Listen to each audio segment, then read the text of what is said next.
Den 5. Mně se nedivte, já jsem blázem.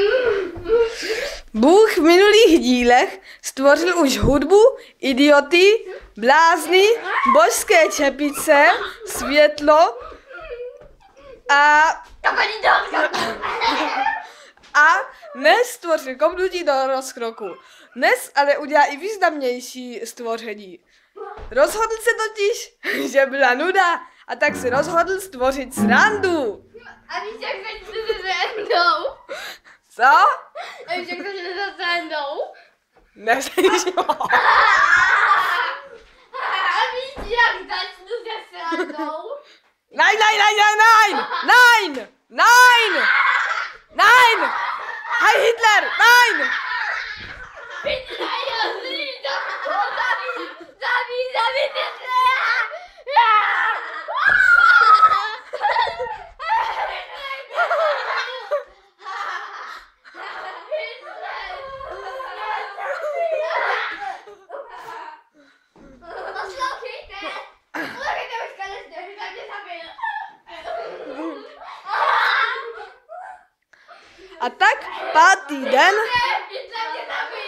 A tak pátý den Bůh stvořil srandu a Hitlera a kopnutí do rozkroku.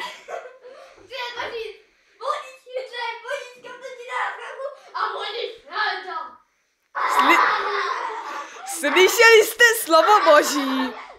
Bohu díky.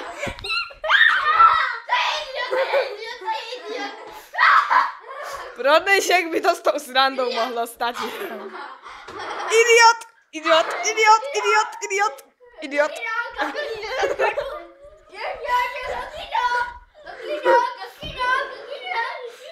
Já si dám.